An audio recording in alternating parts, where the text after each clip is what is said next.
बिस्मिल्लाहिर्रहमानिर्रहीम। अस्सलाम वालेकुम डियर स्टूडेंट्स। 8th की साइंस में हमने लास्ट क्लास में एक यूनिट था वो कंप्लीट किया था। आज हम फोर्स एंड प्रेशर जो हमारा टॉपिक है D1 में उसके टेक्स्ट बुक क्वेश्चंस सॉल्व किए हुए हैं। यहाँ पर PDF बनाया है मैंने, तो उन पर हम डिस्कस करेंगे और फिर ये PDF भी मैं आपके साथ शेयर करूँगा ग्रुप्स में और LMS पर भी। वहाँ से आप इसको डाउनलोड करके अपनी नोटबुक पर नोट कर सकते हैं। तो क्वेश्चन नंबर 1 है, give 2 examples each of situations in which you push or pull to change the state of motion of objects. यानी हमें 2 एग्जांपल्स देनी है ऐसी सिचुएशंस की जिसमें हम किसी भी ऑब्जेक्ट को पुल और पुश करते हैं ताकि उसकी जो स्टेट ऑफ मोशन है वो चेंज हो जाती है, वो मूवमेंट में आ जाता है। तो उसमें हमारे पास इसमें जो एग्जांपल्स हैं, नंबर 1 है, heavy box at rest is pushed to move it from one room to another, this change the state of motion of the box. यानी पहली एग्जांपल इसमें क्या है, हम एक हैवी बॉक्स जो है बहुत बड़ा संदूक है, भारी है, उसको हम पुश करते हैं और एक रूम से दूसरे रूम तक घर के अंदर हम उसको ले जाते हैं और इससे क्या होता है, उसकी जो बॉक्स है उसकी स्टेट ऑफ मोशन जो है वो चेंज हो जाती है। इसी तरह दूसरी एग्जांपल है, a player pushes a football using his foot, this change the state of motion of the ball. तो इसमें क्या होता है, एक प्लेयर है वो फुटबॉल को पुश करता है और उससे फुटबॉल की जो मोशन है वो स्टेट ऑफ मोशन फुटबॉल की चेंज हो जाती है। यानी ये 2 एग्जांपल्स थी पुश के लिए। अब 2 एग्जांपल्स हैं पुल फोर्स के लिए। Rope is pulled to draw water from a well, हम कुएं में पानी निकालने के लिए क्या करते हैं, रस्सी को खींचते हैं। इससे क्या होता है, वो जो वाटर मतलब उसमें कुएं में जो होता है बाल्टी होती है उसकी मोशन जो है स्टेट ऑफ मोशन चेंज हो जाती है। इसी तरह a drawer is pull to open it, एक ड्रायर होता है हम उसको अपनी तरफ खींचते हैं तो उससे क्या होता है, उस ड्रायर की स्टेट ऑफ मोशन भी चेंज होती है। यानी ये इसमें 2 एग्जांपल थी ऐसी सिचुएशंस की, एक थी पुश तो दूसरी थी पुल। यानी इनसे क्या होता है, किसी भी ऑब्जेक्ट की स्टेट ऑफ मोशन चेंज होती है। उसके बाद क्वेश्चन नंबर 2 है, give 2 examples of situations in which applied force causes A change in the shape of an object. अब हमें 2 एग्जांपल्स दिखानी हैं ऐसी सिचुएशंस की जिसमें हम अगर किसी उस ऑब्जेक्ट पर फोर्स अप्लाई करते हैं तो उससे उस ऑब्जेक्ट की जो शेप है वो चेंज हो जाती है।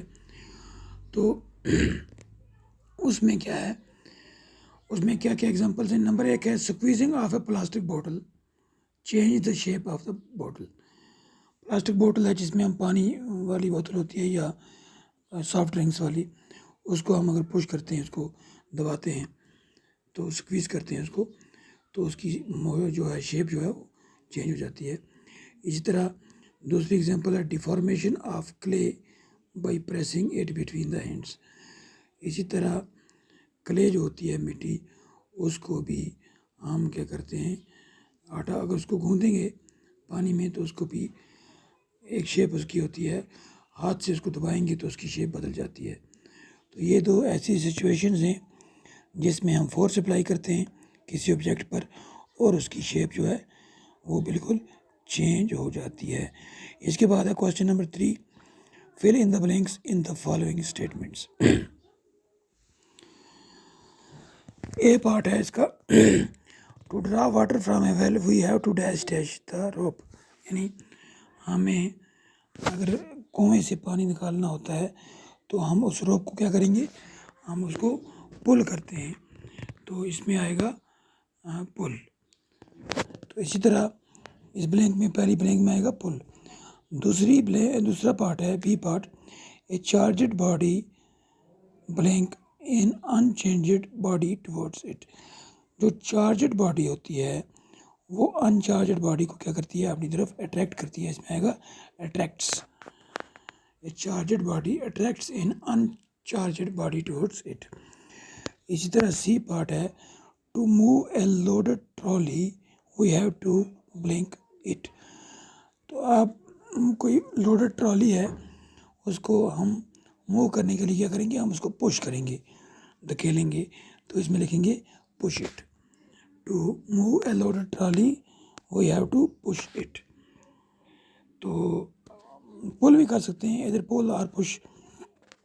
तो इसी तरह डी पार्ट है, the north pole of a magnet blank the north pole of another magnet. अब हमने पढ़ा था इसमें कि जो लाइक पोल्स होते हैं, जैसे नॉर्थ पोल दोनों हों या साउथ पोल दोनों हों, तो वो एक दूसरे को रिपेल करते हैं, मैग्नेट के जो नॉर्थ पोल होते हैं। इसी तरह जो अपोजिट पोल्स होते हैं वो एक दूसरे को अट्रैक्ट करते हैं। तो इसमें क्या आएगा, इसमें आएगा रिपेल्स। द हम लिखेंगे इसका answer, the north pole of a magnet repels the north pole of another magnet. Question number 4 है, एन आर्कर या आर्चर भी पढ़ेंगे इसको, स्ट्रेच हर बो while taking aim at the target. She then releases the arrow which begins to move towards the target. Based on this information, fill up the gaps in the following statements using the following terms: muscular, contact, non-contact, gravity, friction, shape, attraction. यानी एक Archer है, तीरंदाज है, ये लड़की है, ये क्या करती है, ये अपने कमान को खींचती है। जब वो टारगेट पर निशाना साधती है तो फिर क्या करती है, वो तीर को छोड़ देती है और तीर जो है अपने टारगेट की तरफ जो है वो मूव करता है। और इस इंफॉर्मेशन पर हमें ये जो 4 जो हैं यहाँ पर स्टेटमेंट्स हैं, इनमें कुछ ब्लैंक्स हैं या गैप्स हैं, इनको फिलअप करना है और उसके लिए वोट्स दिए गए हैं: muscular, contact, non contact, gravity, friction, shape and attraction. अब इसमें ए पार्ट है, टू स्ट्रेच द बो the Archer applies a force that causes A change in its blank. यानी